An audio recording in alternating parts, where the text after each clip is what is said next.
first one is, why should genetics and MRD assessment be combined?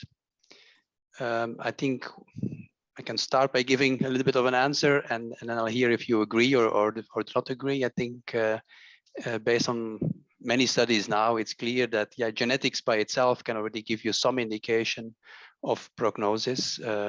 Some subgroups clearly have poor prognosis, others have much better prognosis, but even in the good prognostic subgroups, there are still patients who relapse, and so their MRD assessment, I think, can be a very good additional value. So a combination of genetic information and diagnosis and MRD assessment, potentially at day 30, more or less, after induction therapy. That combination is probably more informative than each of those alone. But I'd like to hear your opinion about that, and then how do you see this? Oliver? Yeah, I would come down with a resounding yes on the combination, and maybe Sabina would also like to comment. I think there are several groups that have shown the relevance of the Icarus Plus signature, for example, in addition to the pediatric data by O'Connor, showing different thresholds being relevant depending on the genetic background. On the Icarus Plus, I'm a little bit surprised that, at least my perception is, that this hasn't been widely jumped on and endorsed by the ALL treatment community. I think the data is extremely compelling. Yeah, that's my answer to your question. What we see for the Icarus Plus, we see a very important prognostic marker for Philadelphia positive ALL, but not so much for Philadelphia negative ALL for some reason. But indeed, it's something that we're controlling and checking the diagnosis at every patient that we include in our trials. Yeah, and I also think, oh, I'm sorry. Yeah, Wendy. No, I also think just in terms of the kinetics of MRD, the genetics is very important. That's been published by a number of different groups. So I think just to add that, in addition to everything that's been said, I think combining the two is important, because the time point for measurement of MRD may be, in terms of its true best prognostic relevance, may be different depending on the genetic subset in terms of clearance of MRD. That's been published by a number of European groups, I think, in the past. Yes, definitely. Sorry, go ahead. Hervé, yeah. Yeah, okay. So I think combining, what is the real sense of combining? Combining could be just to add some genetic prognostic factor and MRD response, and not really to combine these two factors, but to say a patient is at risk because of genetic, or a patient is at risk because of MRD, or because of both. And it's just the addition of the factor. But I'm saying that with regard to AML, in AML patient, for instance, when a patient with NPM1 mutation is followed for NPM1 MRD, and this patient has some other unfavorable criteria. And so it is, let's say, a complex karyotype or something like that. And it is bad risk because of the genetics, but the MRD response is very good. So how to deal with that? Can we just forget the value of the genetic if the MRD is very good? And in ALL, it's the case, because we are following mostly IG-TCR MRD. And what to do with a patient with MLL rearranged ALL and a very good IG-TCR MRD response is not so clear in my mind. Yes, that's a good comment. Someone wants to add something on this? I think that's the key question, is it's the patient that's, say they have bad genetics, and that's what Hervé's getting at. I think that they have bad genetics, but they're MRD negative.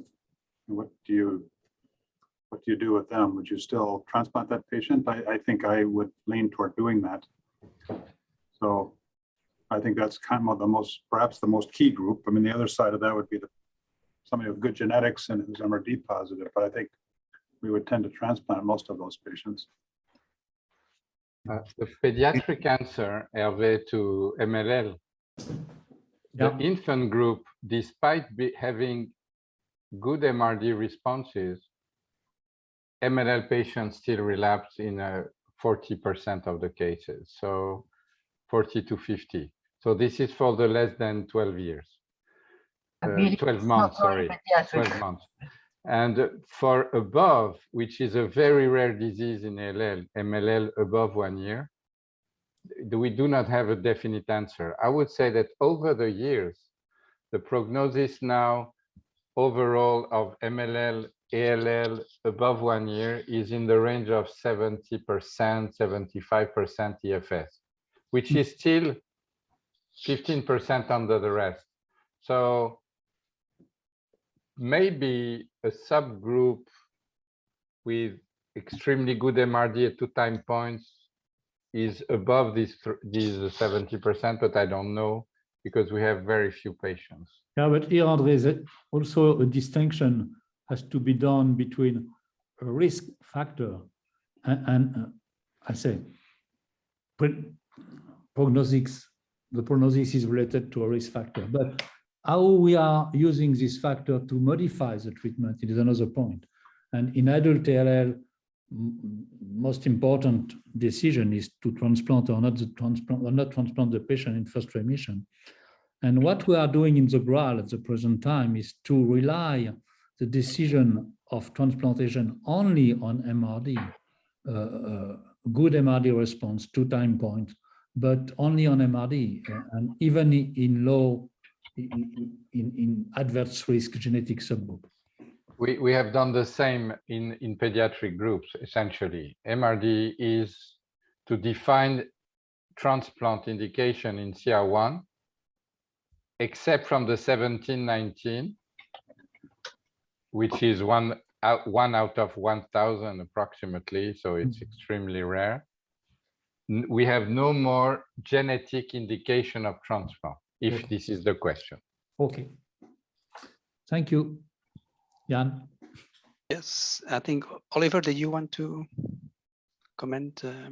Yeah, well, just, I mean, in addition to what's been said, Anthony Mormon was looking at ALL, mostly pediatric, but also more recently adult. And I think one additional important contribution in his analysis was that he not only combined different parameters, including the genetic and the MRD, but also did not use binary data, but essentially looking at, for example, MRD data on a like a sliding scale, like a continuum. And I think that is really extremely important that we when we prospectively analyze data or we reanalyze existing data, that we don't revert back to this, oh, well, we're going to take 10 to the -3 or 10 to the -4, whatever arbitrary cutoff we've been accustomed to, but rather look in a more unsupervised, unbiased manner. And that might help us a little bit in the future to answer the questions that we at the moment are struggling with. Thank you. Yeah, that's clear. Yeah, I think one related point is, of course, that genetics is not always easy to define exactly what the genetic basis is. There are some rare subgroups that maybe some groups are not testing for by fluorescent DC2 hybridization or PCR, or sequencing is not done in all groups. So really the defining the exact subgroup or subtype of ALL to which the patient belongs is sometimes not possible at diagnosis. And then I think potentially MRD becomes more important. There are some of these new subgroups like the ETV6-RUNX-like subgroup that has been identified as a poor prognostic group. And I think that's still not done everywhere to identify these more rare subtypes. also the MEF2D rearranged groups. And also I think the BCR-ABL-like is still something that we know is a poor prognostic group, but it's difficult to define.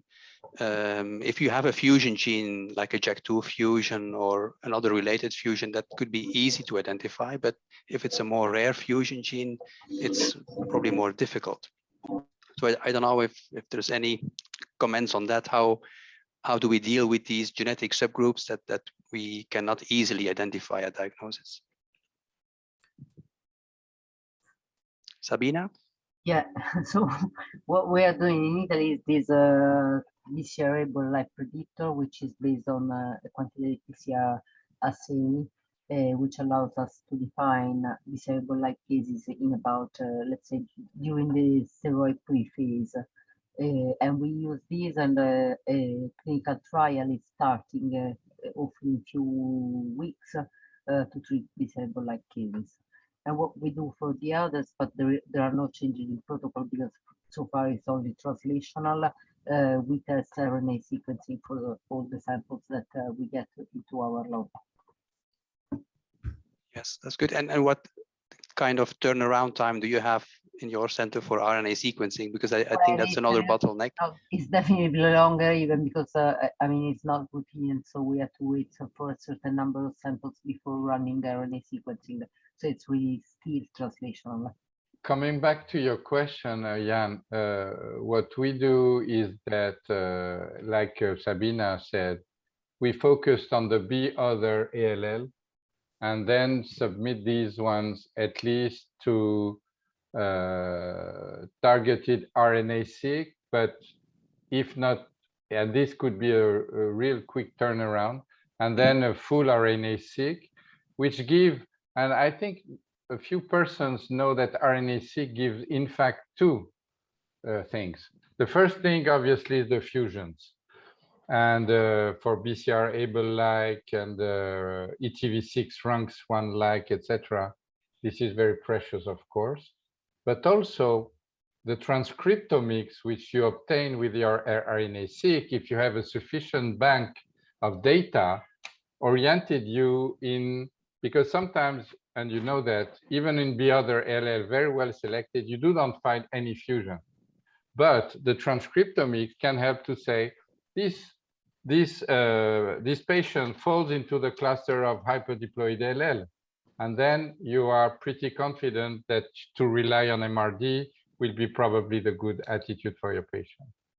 So this is what we do. And in the next altogether protocol, which is a 14-country protocol already open in some country, we have normally, to come back to your question about turnaround, we have to give RNA-seq data before day 15 to introduce TKI.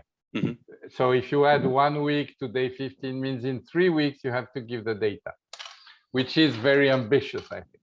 Yes, that's. I think that's a problem of that protocol, that they put it so early. Yeah. Because 2 weeks is, of course, nice to do, but in reality, it's very challenging for most of the diagnostic groups. Maybe targeted HGS, targeted RNA-seq could be a potential part of the answer. Anyway. Yeah, I agree. I think the targeted RNA-seq goes faster, but then the problem is if it's negative, then you still need to start. Lost time. You have lost time. I agree. Yeah. I agree. Any other comments on this topic? If not, then we switch, because I also have to look at the time. I think we only have 7 minutes left in this meeting. So then the second question is, what would be, according to you, the optimal time point for MRD testing? There's in many studies, just experimentally, there seems to be information if you do it already on day 8 in blood, that can give you some indication. Then day 15 or day 30 after induction therapy is, I think, where most of the MRD testing is done, or even later time points, of course, as well. I think also in the ALL Together that André mentioned, I think there are 3 time points there for MRD testing, day 30 more or less after induction, and then 2 time points later on, I think day 75 and 1 later still. Yeah, Yeah, I think that again comes back to the issue of the kinetics based on the biology of the disease. And so that's why it's so important to, if you're going to do it as best you can, to have that knowledge, because, some time points like, the COG data seems to suggest, for example, for ETP ALL, that later time point, end of consolidation, is critical. The critical time point, because it's slower to clear. Based on that, they've made their decision to, intensify treatment with transplant or not. So I think, again, it's very dependent on the disease biology, but and maybe very different in the adult and pediatric groups because of that heterogeneity in biology. Yeah, so you would say it's dependent on genetics or any other biology. So subtypes, actually, subtypes of ALL. Right. But I think most people use end of induction, if you're using a pediatric-based regimen, and end of consolidation, and maybe combining those two is the typical approach that we've been using, at least in our adult cooperative groups in the US. I would say obey the protocol you use, whatever in clinical trials or real practice. If you use a protocol which stratify according to MRD the decisions, then you follow the protocol. If it's at day 8, day 15, day 30, day 70, whatever, follow the protocol. I think it's the only way to answer your question. I would say I would agree with the other. I mean, most important point is the biologic heterogeneity of the disease, and certainly there is no optimal time point for all subgroup or subset.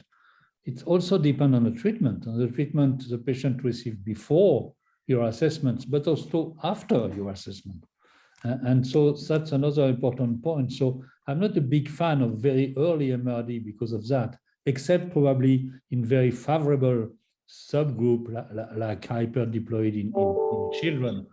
But I think the value of the treatment you give after your assessment is also an important point. And for instance, there's still for me an open question, is that you have a patient with a poor MRD response. You are giving the patient blinatumomab because blina is approved for that.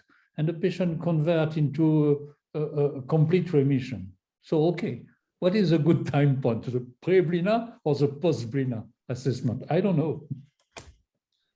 I absolutely agree with Hervé, and maybe just to add, outside of a clinical trial setting, or the setting that we're accustomed, it's not only doing the test, it's actually responding to it. And in my experience, in the open field, you can have people looking at MRD data and not responding, and so I think that is probably not the core of your question, but it is practically important. Yes, any more comments on this?